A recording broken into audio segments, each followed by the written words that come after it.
Hola, Aranza, ya estamos de regreso. Nada más vamos a esperar a tus compañeritas que se vayan incorporando.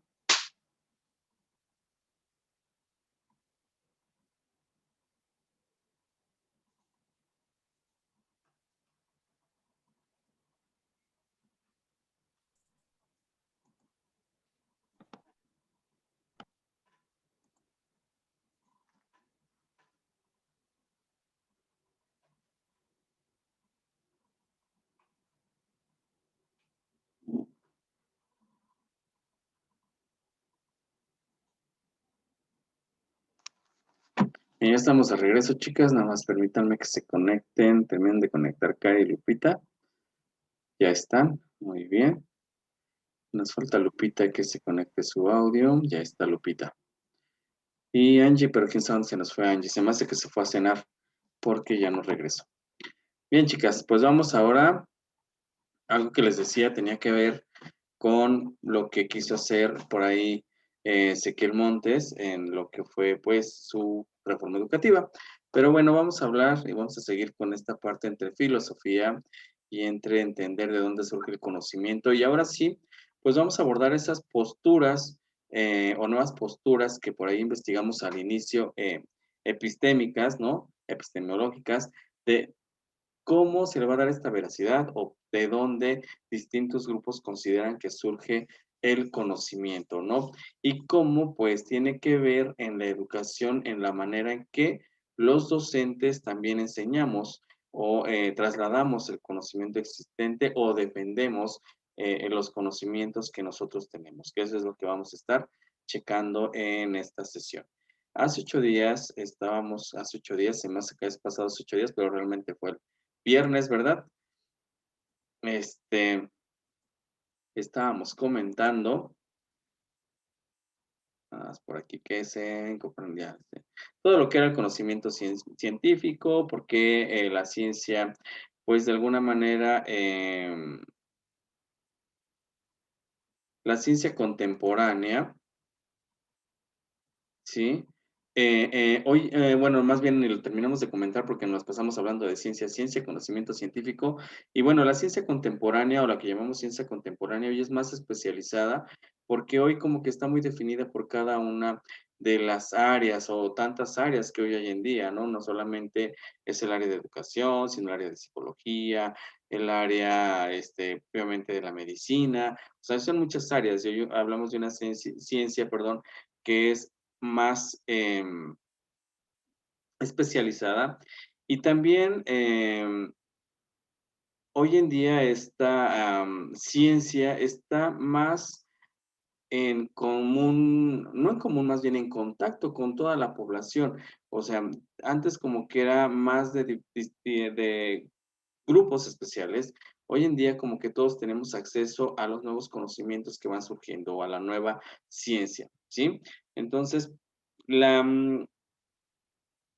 esta dinámica de globalización, esta dinámica de capitalismo que hemos abordado en otras tantas materias, ha hecho que hoy en día la ciencia, aparte de ser especializada y que sea parte ya de toda la sociedad, de alguna manera tenga una consecuencia negativa también dentro de nuestra sociedad.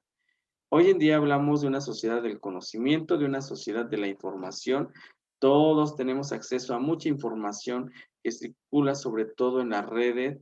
Hoy hablamos de la web 2.0, si se acuerdan de lo que es la web 2.0, ¿verdad? Todo lo que es Internet y toda la información que circula a través de ella.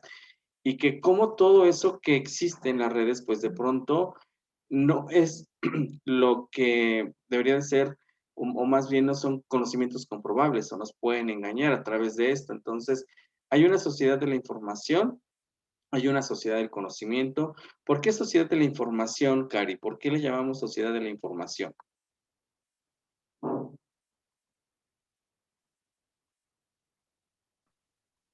Pues porque ya, la sociedad ya, bueno, ya tenemos comunicación, sea verdadera o no, como lo hablábamos en los temas del internet.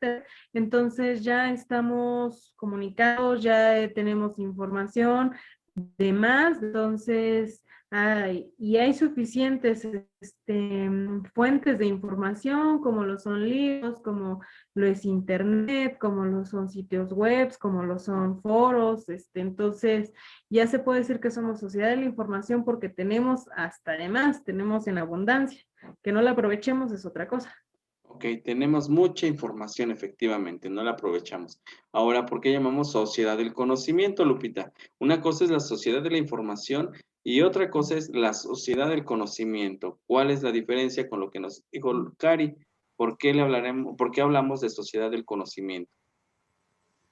Pues aquí es, digamos, como que entraría todo lo que como que se nos queda, ¿no? De la información que recibimos, todo lo que nosotros comprendemos y vamos ahora sí que manejando.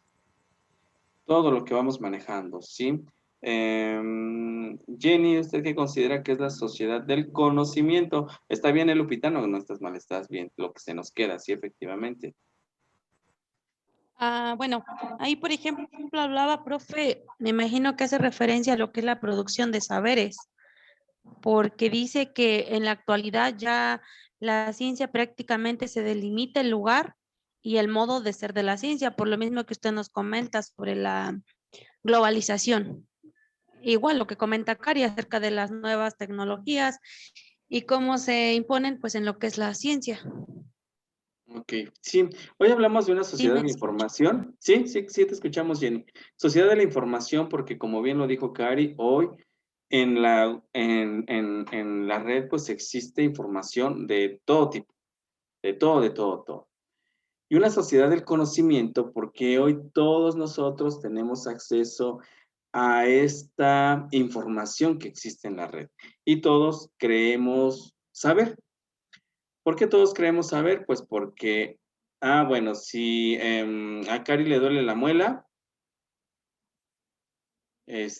hoy consulta rápidamente a Google, ¿no? Y ahí le pone, ¿qué me tomo para el dolor de muela? Y ya, ahí le receta el doctor Google y ya ella considera que eso es bueno, ¿no? La información que está ahí. Cuando nosotros vamos a consultar sobre un tema eh, específico, como lo hacemos con todas las materias, ¿verdad? Ponemos el nombre en en el buscador, le damos y nos aparece no un link, nos aparecen hasta miles de links de un solo tema. Como dice aquí, hay una producción de saberes. Sí hay una producción de saberes, pero a lo que vamos es, todo lo que está ahí realmente será cierto. O sea, toda esa información que se nos pone en la red realmente será información verídica, será información que nos sirva, será información totalmente comprobada por un carácter científico, porque acuérdense que la ciencia pues se está basando en ese método científico en comprobarnos lo que nos está diciendo o realmente también tenemos engaños a través de toda esta información. Todos consideramos que hoy lo que se nos ofrece en el Internet, toda es información, sí, toda es información, pero toda esa información realmente servirá. Toda esa información nos hará conocer, porque eso es lo que estamos de alguna manera nosotros pues dando como parte de algo verdadero. Y todo esto que encierra, por ejemplo, la web y toda esta producción de conocimientos que ha sido histórico, porque obviamente toda esta producción de libros, de teorías, de leyes que han venido no desde los griegos, sino desde las antiguas culturas hasta la actualidad, realmente es toda esta producción de conocimiento científico ha estado vista desde diferentes perspectivas, hoy las nuevas corrientes epistémicas que vamos a descubrir, que por ahí también Aranza nos va a explicar ahorita 4 de ellas, para entender, pues, por qué existe esta manera de ver al conocimiento desde diferentes, digámoslo, puntos de vista, ¿sí? Entonces, vamos a checar esa parte. Dentro de lo que es toda la información, ¿sí? Pues debe de haber objetividad, ¿sí? ¿Qué es objetividad? Pues la objetividad realmente, cuando nosotros hablamos de que algo es objetivo, es porque es algo que nosotros podemos ver, que podemos analizar, que es un objeto que nosotros sí podemos comprobar, es decir, lo podemos ver, lo podemos tocar, lo que sea, ¿no? Entonces, dentro de la información, pues se requiere este carácter. Todo lo que se nos debe de ser objetivo y precisamente ¿Quién le va a dar esta objetividad? Pues obviamente la parte de ciencia, porque la ciencia va a hacer un proceso con el método científico para comprobar lo que se nos está diciendo. Y todo esto, déjenme darle paso a Angie, todo esto hará que sea objetivo, que sea palpable. Por ejemplo, ahorita lo que estamos viendo, precisamente hablando, pues todo lo estamos diciendo de manera objetiva, porque nos estamos basando en conocimientos existentes y lo estamos sustentando. No es que nada más, por ejemplo, hace rato Cari haya venido y nos haya engañado con la historia sobre Repsamen, sobre Carrillo, ¿verdad? Lo pudo haber hecho y nos pudo haber engañado con otra teoría, nos pudo haber engañado con otro autor, si eso lo hubiera querido. Sí, porque hay mucha información y entonces ni sabemos si nos dijo la verdad o no, porque muchos así le hacemos, o sea, ¿cuántos de ustedes no, por ejemplo, en la red se creen cada cosa que nos dice, ¿no? Que pasan, por ejemplo, ¿qué pasaba ahorita con lo del coronavirus, ¿no? Que si te ponían el que toma la temperatura en la mente, ya te estaban metiendo un chip, no sé qué te estaban haciendo, que si te inyectaban no sé qué cosa, ya te lo estaban, y mucha gente creía en esa mala información, o sea, en algo subjetivo, no objetivo. Entonces, vean cómo nos engañan, y sobre todo si se dan cuenta, sobre todo las personas mayores de 30, ya me incluyo, ¿verdad? Pero nuestros papás, nuestros abuelitos son muy dados a creerse todo lo que se dice de pronto en la red. No sé si han checado como que todos se lo creen, todo lo que les dice ahí o aparece como que sí va a pasar, como que sí es cierto, cuando a veces pues tenemos precisamente que comprobar lo que se nos está diciendo de información y hay que ser objetivos con lo que estamos diciendo. Sin embargo, muchas personas pues van a utilizar estos medios para causar, no furor, pero para causar un desequilibrio social a la vez, ¿no?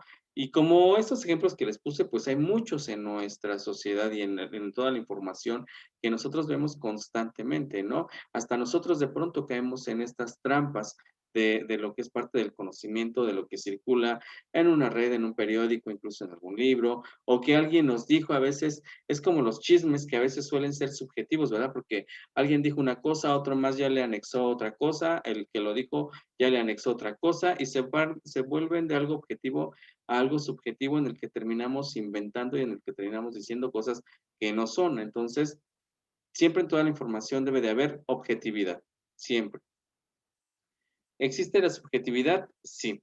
Y ahorita vamos a ver pues parte de lo que es lo subjetivo, ¿sí?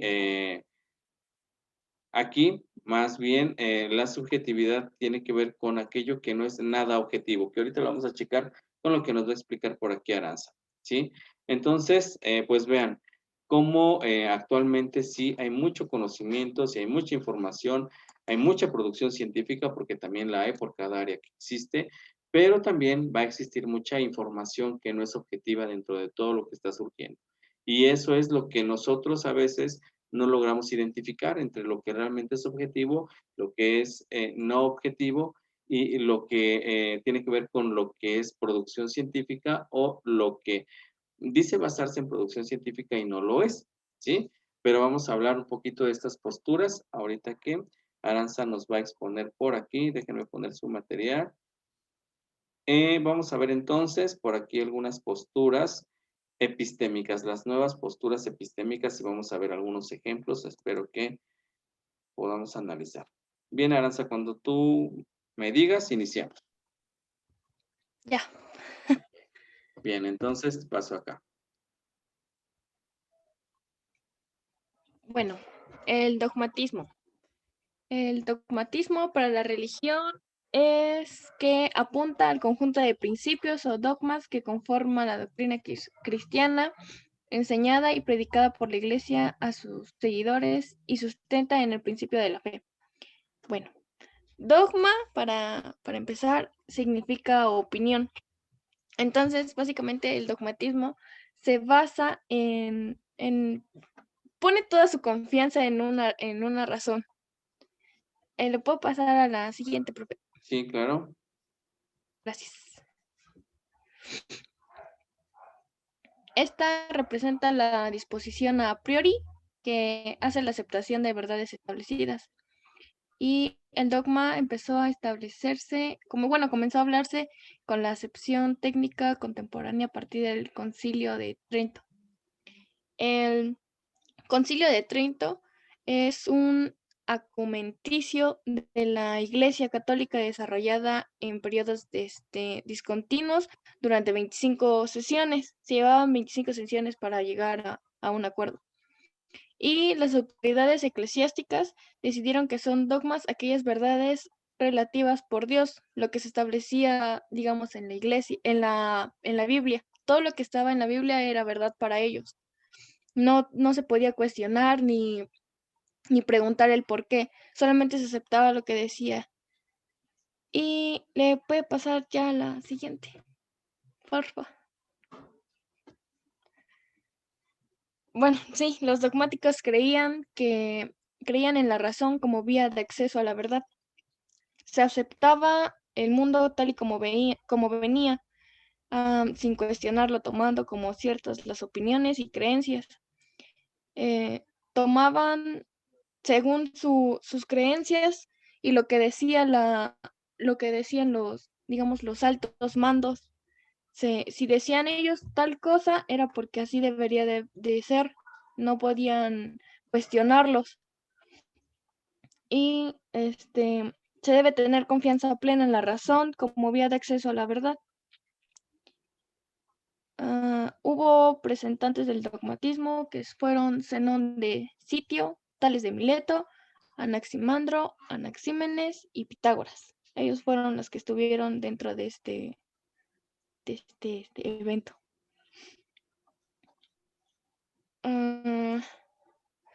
Y bueno, el escepticismo. Esta actitud es una actitud de duda hacia lo que otros proclaman como hechos. Se tiene como, si no lo dice un tercero, para ellos no es verdad, porque influye mucho. Entonces, es una corriente de pensamiento que floreció en la antigüedad griega y que se basa en la duda. Negaba la posibilidad de que los seres humanos podamos llegar a conocer la verdad de algo. Siempre nos ponía, se pone en duda lo que ya a lo mejor se estableció y dice que la tendencia a no creer de buenas a primeras en las opiniones, creencias o afirmaciones de terceros, a menos que estén apoyadas por evidencias necesarias. ¿Le puede pasar a la siguiente, por favor? Pirrón fue un griego considerado y fue el fundador del escepticismo antiguo o pirronismo. Pirrón, de la antigüedad clásica, considerado el primer filósofo escéptico. Decía que no afirmaba nada, solo opinaba, puesto que estaba en una postura de escépticos. Era indiferente al mundo, a los demás. Le puede pasar ya a la siguiente. Los preceptivos del escepticismo. El conocimiento humano es imposible y nada puede afirmarse de nada. Todo aquello que conocemos a través de los sentidos es irreal. El de todo aquello que conocemos a través de los sentimientos es irreal, es de los sentidos. Es de que, por ejemplo, si nosotros veíamos algo, nosotros no podíamos saber si era cierto o no era cierto, porque era lo que veíamos, no lo podíamos como confirmar de que si era cierto o no era cierto. Entonces si ahí íbamos y hablábamos, no nos iban a creer. Tenía que ser dicho por un tercero. Y la realidad no puede ajustarse a los conceptos que manejamos mentalmente. Es prácticamente algo parecido a lo anterior. Y las cosas que conocemos llegaban a nosotros por azar o por costumbre. No llegábamos a hacer las cosas como tal. Todo, no, se me olvidó. No teníamos se me fue cómo explicar ese punto, profe. Sí, ok, no te preocupes, a ver, trata de acordar. no nos,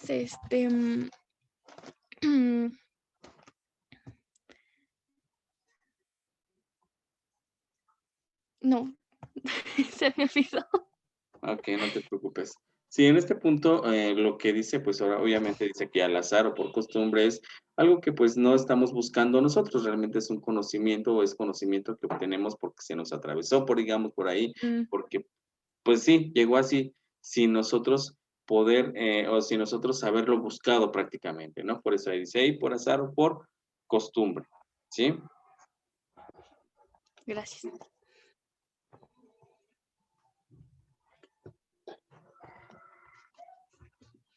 Y la suspensión de juicio era que, por ejemplo, decía en el link que nos mandó que si una persona dice que siente frío, pero está haciendo calor, entonces a eso se le llamaba suspensión de juicio, cuando una sola persona sabe qué es lo que piensa y qué es lo que siente ante una situación o ante un momento. Nosotros no podemos saber qué es lo que siente la otra persona.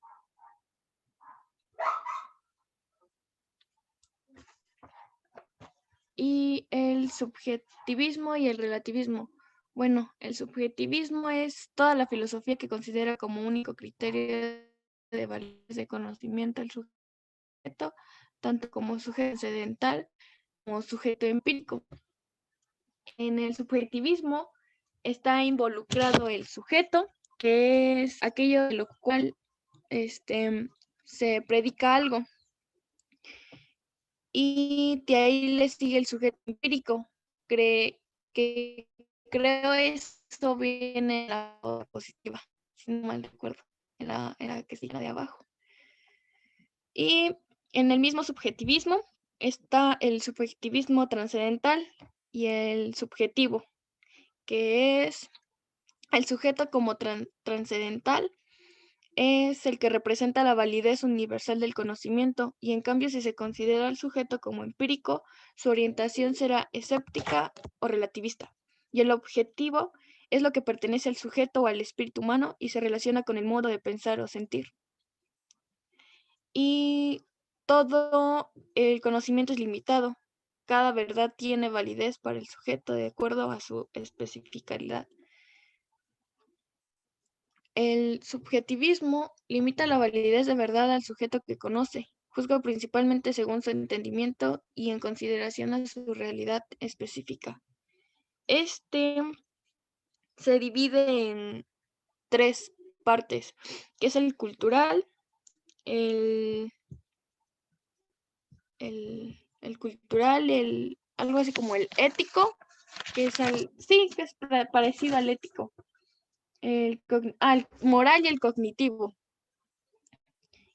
¿Le podría bajar, profe? Por favor. Ajá, tiene fundamento científico según la teoría de la relatividad y el tiempo no es absoluto sino relativo al espacio. Existe el relativismo cultural, cognitivo y moral.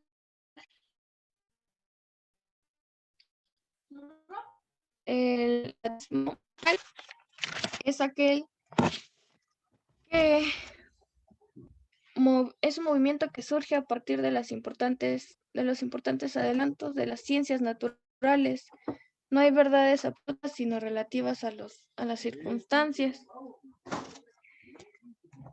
Y bueno, se asocia el conocimiento de un sujeto. En el relativismo existe relación con la antimetafísica, que la antimetafísica es la filosofía donde no se ha de buscar tras los objetos, sino debe dar paso a otras a considerar la ciencia como objeto. Considera que la verdad depende o está en relación con el sujeto que lo experimenta. Y en lo de la moral se relaciona más con nuestros valores, con lo que tenemos y, bueno, sí, con los valores que conllevamos en nuestra vida, mientras que el cognitivo, es admitido su veracidad y se niega a la verdad absoluta. No existe interés por buscarla. Nos quedamos solamente con lo que, con lo que nosotros recibimos y no pretendemos buscar más allá para entender más el tema o ser, sí, vaya a buscar un poquito más del tema de lo que se nos está diciendo, solamente quedarnos con lo que ya nos dijeron.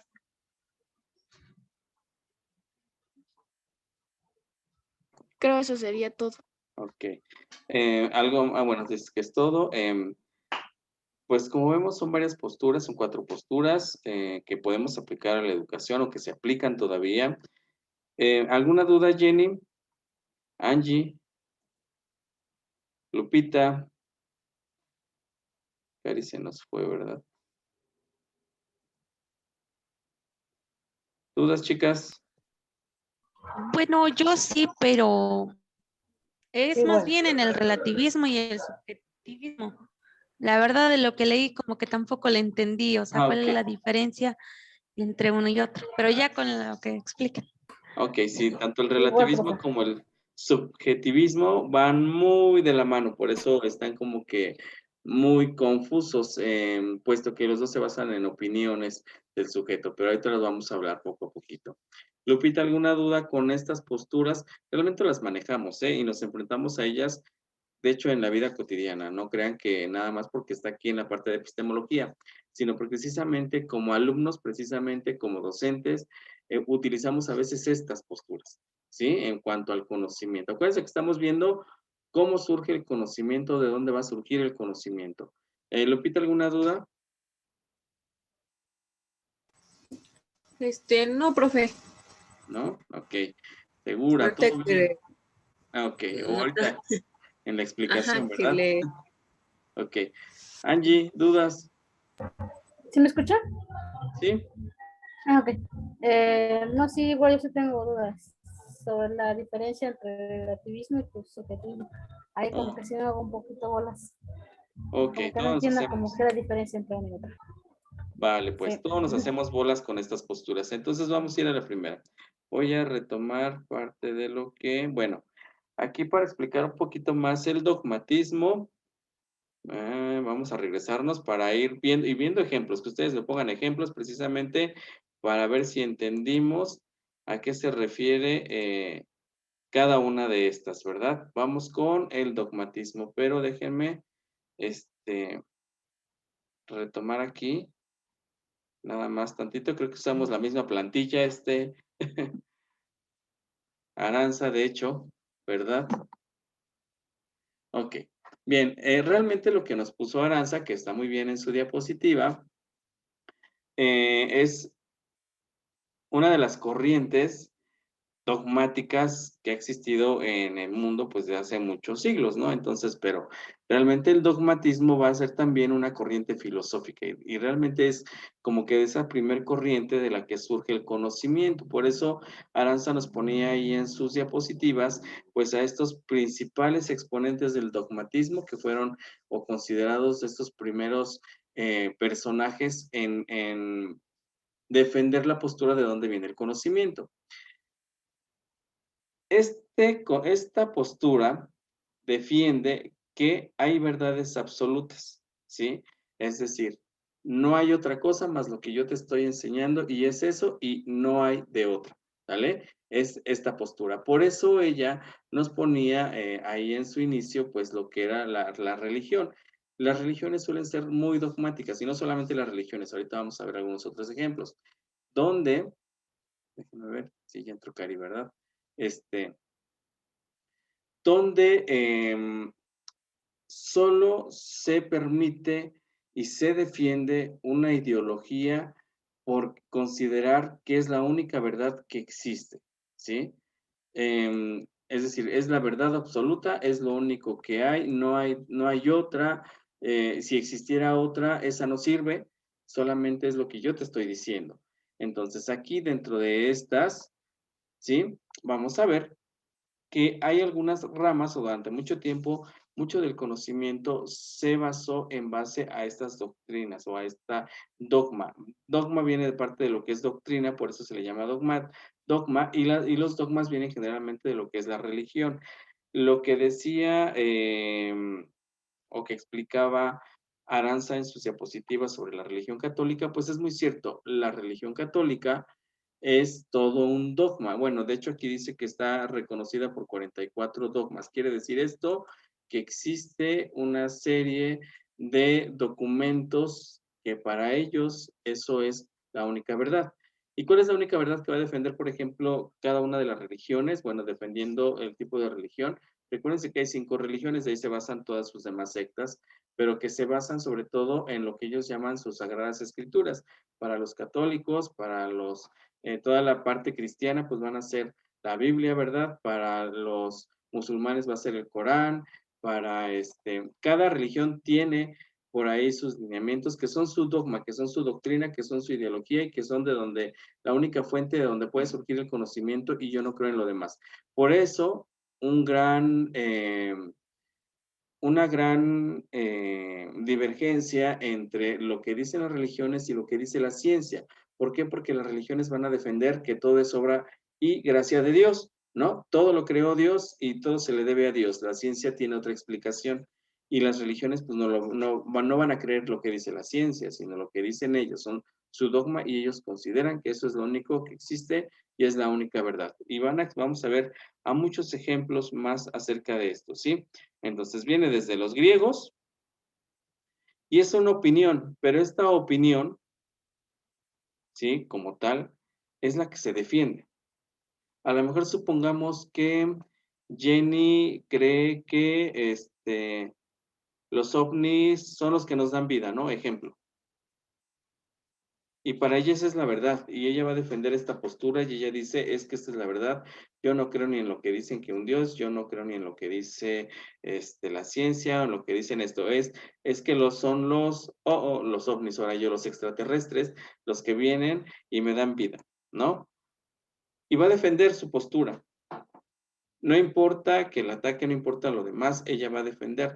Es como cuando defendemos igual también por ahí, no solamente las religiones, sino los ideales políticos que los consideramos o los hacemos un dogma, prácticamente defendemos sin considerar nada de lo que existe ni demás. Entonces, a partir de ahí, o se cree que eso es el conocimiento absoluto, es decir, eso es lo que debería de existir y eso es lo que debería de ser, ¿vale? Entonces, tenemos ahí esta primer gran postura de cómo surge el conocimiento. Entonces, los dogmáticos van a defender esa postura que tengan. Y como dicen aquí, hay 3 puntos muy importantes. Existen verdades absolutas e incuestionables, es decir, no podemos cuestionar. O sea, si nosotros nos vamos a la religión y ustedes se van a la iglesia, ¿verdad? Independientemente de la religión que profesen o de la iglesia a la que vayan, ustedes no pueden cuestionar por qué Dios creó, por qué Dios dijo, por qué Dios, o sea, eso no es cuestionable. Nosotros no podemos hacer eso. Nosotros nada más estamos o tenemos que acatarnos a lo que dicen las Sagradas Escrituras o la Biblia, lo que sea, pero no podemos cuestionar nada de lo demás. Y eso pasa con muchas posturas o muchos dogmas que existen en el mundo, ¿sí? Propio del conocimiento no científico. ¿Por qué no científico? Porque no podemos comprobarlo. O sea, se nos dice nada más, ahora sí que de dicho, ¿sí? Volvemos a la religión, que es el ejemplo más claro, y no porque esté en contra de las religiones, y no que se vayan a ofender, ¿verdad? Pero las religiones no nos van a dar la posibilidad de comprobar. Ellos van a terminar dando siempre explicaciones y defendiendo su postura, ¿sí?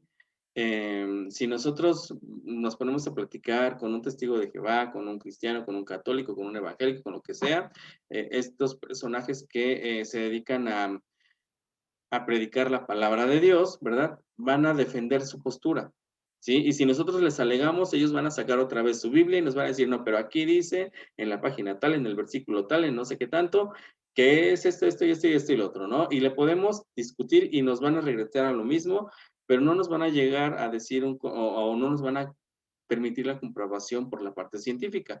O sea, no, es nada más lo que dice su documento y hasta ahí, ¿sí? Escaso rigor y cerrado a la falsibilidad. ¿Qué es esto? Volvemos al ejemplo. Se cierran. esto es, ¿sí?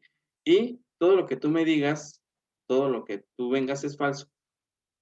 ¿Sí? Solamente es lo que yo te estoy diciendo, lo que aquí se dice, como por ejemplo con los 10 mandamientos, ¿no? O sea, que tenemos ahí que creo que no nada más los católicos o los cristianos profesan, sino más bien en casi todos los que son cristianos, vienen los 10 mandamientos. Y estos 10 mandamientos, por ejemplo, ahí que están, estos son los que tienes que seguir. Es que así lo dijo Dios. Y si Lupita llega y les dice, no, no es cierto eso, ni Moisés existió, ni hubo 10 mandamientos, ni nada, pues le van a decir, Lupita, estás mal, es más, estás desterrada de esta religión, no te queremos volver a ver por hereje, por traición y por todo lo demás. Pero si Moisés sí existió, Moisés sí estuvo, los 10 mandamientos, y los tienes que cumplir para ser una buena persona, porque si no te va a cargar el diablo, ¿no? Porque así nos van a decir. Entonces aquí, pues lo que lo que tratan ellos es defender su postura. ¿Sí? Se cierran, defienden. Es como también les decía con los políticos, luego cuando estamos con cuestiones políticas o nos ponemos a platicar entre amigos de políticos, nos cerramos en nuestra postura, ¿no? Por ejemplo, ahorita lo que pasa con los que siguen a Andrés Manuel, con los que siguen a los del PRI, con los que siguen, es no creer en lo que dicen los demás, cerrarse en lo que dice uno y a ese sigo y a ese le creo, así esté mal, eso es lo que para mí es lo verdadero. ¿Sí? Entonces, seguimos, hay muchos dogmas, ¿sí? Entonces, se considera que es una posición, pues postura al conocimiento, más bien, totalmente en contra de lo que es el conocimiento científico, porque obviamente no permite que esto pueda ser comprobado, ¿sí? Entonces, recuerden que el conocimiento científico, pues lo que va a hacer es comprobarnos lo que nos está diciendo. Por ejemplo, en la religión nos dicen que la Tierra surgió por obra y gracia de Dios en 7 días, ¿no? Lunes no sé qué hizo, martes no sé qué hizo, sábado, el domingo descansó, pero por eso descansamos los domingos. Y además tenemos que ir a misa, ¿verdad? Porque eso nos dice la religión y es un dogma y tenemos que seguirlo. La ciencia dice no, no vino Diosito y lo creó en 7 días. Aquí realmente hubo una explosión, miren, podemos comprobar esto, pasó esto, el cosmos lleva un ciclo, la Tierra es parte de una galaxia, en fin, nos empiezan a explicar y pues a comprobar lo que realmente sucede. La religión va a decir que no y se va a cerrar. Por eso la religión no se lleva con la ciencia. Por eso también por ahí en la época medieval, pues pudimos ver que cuando empezaron a surgir personajes como Galileo Galilei o nuevas teorías que daban cuenta de que la Tierra giraba alrededor del Sol y demás, pues los encerraron, los encarcelaron, quemaron libros y demás, porque ¿cómo era posible que alguien iba a debatir lo que decía la iglesia? ¿No? Entonces, y hoy en día seguimos en las mismas, ¿eh? Así que no nada más pasa en eso. Entonces, a eso es parte de lo que es el dogmatismo, ¿sí? Entonces, hay 3 formas de interpretar, pues, esto que es el dogma. Por aquí la imagen de cerrado de ojos, porque obviamente, pues, los dogmas nos cierran, no nos permiten ver más allá, porque nos encierran en lo que dicen y hasta ahí. Bien, voy a cerrar tantito, nos vemos en un minutito porque ya se me acaba aquí, ¿vale? Las veo para terminar la sesión, denme chance, por favor, unos segundos, ya que Cari había entrado y otra vez la voy a sacar, pero bueno, vamos otra vez.